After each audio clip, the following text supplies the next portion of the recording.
Vamos iniciar o estudo de hoje com uma frase de 1 Coríntios 13, verso 5. Está falando sobre o amor. E lá diz assim: o amor, entre outras características, não procura os seus interesses. Nesse texto, o apóstolo Paulo, inspirado pelo Espírito Santo, salienta uma das características do amor cristão, a abnegação. Isso quer dizer negar-se a si mesmo, desapegar-se dos próprios interesses, das suas próprias vaidades e desejos pessoais. O amor é o oposto do egoísmo. A abnegação é o oposto do egoísmo. Como Paulo exemplificou pessoalmente o que é este amor abnegado. Paulo continua seu sermão sobre o amor e cuidado com os irmãos, demonstrando seu exemplo de abnegação cristã ao abrir mãos de direitos legítimos. Vamos ver o texto de 1 Coríntios, capítulo 9, dos versos 1 a 6. Não sou eu, porventura, livre? Não sou apóstolo? Não vi Jesus, nosso Senhor? Acaso não sois frutos do meu trabalho no Senhor? Não sou apóstolo para outros, certamente, mas o sou para vós outros. Porque vós sois o selo do meu apostolado no Senhor. Paulo afirma sua condição de apóstolo e enviado de três maneiras. Ele foi chamado por Jesus, ele trabalhou para o estabelecimento da igreja de Corinto e os irmãos de Corinto eram a autenticação do seu apostolado. E continua. A minha defesa perante os que me interpelam é essa. Não temos nós o direito de comer e beber? O que o apóstolo Paulo queria dizer isso com comer e beber?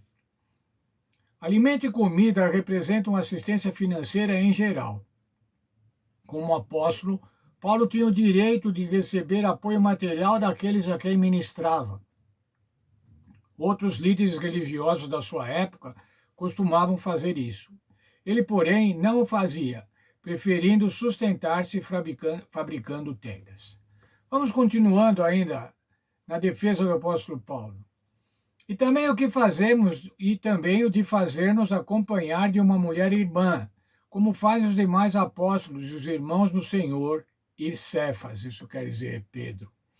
Levar conosco uma esposa cristã. Um apóstolo casado podia viajar em missão acompanhado da esposa, com despesas custeadas pela igreja. Exemplos de casais missionários que incluem Priscila e Áquila, e Andrônico e Júnia. Porém, Paulo era solteiro. Ele poderia ter casado e então usufruído do direito de viajar com uma esposa, com sustento de ambos. Mas Paulo não fez isso. Paulo não tinha uma esposa que o acompanhasse e que aumentassem as despesas para a igreja. E agora o verso 6. Ou somente eu e Barnabé não temos o direito de deixar de trabalhar. Temos que trabalhar para ganhar o próprio sustento. Temos que trabalhar para viver. 1 Coríntios 9, 6. Paulo e Barnabé tinham o direito de receber salário por seu trabalho missionário. Paulo trabalhava como fabricante de tendas. Não sabemos a ocupação de Barnabé, mas ele era generoso, conforme Atos 4, 36 e 37, e disposto a se sustentar. Paulo declinou de alguns dos seus direitos para favorecer a pregação em Corinto. Era justo que ele e Barnabé fossem sustentados pela igreja. O próprio Senhor ordenou aos que pregam o evangelho que vivam do evangelho. Paulo, no entanto, disse: não fizemos uso desse direito. Assim, ele se apresentou como exemplo de abnegação, argumentando que isso favorecia a pregação do evangelho em Corinto. Paulo era um missionário, mas era um missionário que até um determinado tempo se sustentava fabricando tendas. Depois, mais ao final do seu ministério, ele foi sustentado pelas igrejas, mas ele, enquanto pôde, ele declinou dos seus direitos.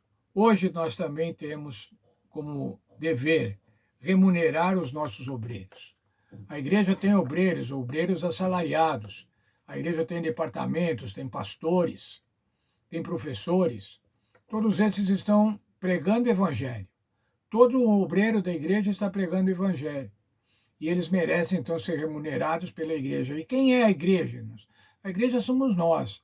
Nós é que somos responsáveis pelos salários e pela manutenção desses obreiros e obreiras. Nós, com os nossos dízimos e as nossas ofertas, remuneramos esses obreiros. E esse é o nosso dever, esse é a nossa obrigação. Aqueles que pregam o Evangelho, que vivam do Evangelho. Que o Senhor abençoe os nossos pastores, os nossos missionários, e abençoe a igreja, para que a igreja possa ter fundos para remunerar mais missionários, mais pastores, para dessa forma divulgar de uma maneira mais ampla, mais eficaz, mais intensiva o Evangelho do Senhor Jesus Cristo. Deus abençoe a todos nós. Deus abençoe para que sejamos liberais ao contribuir para a manutenção dos obreiros da igreja.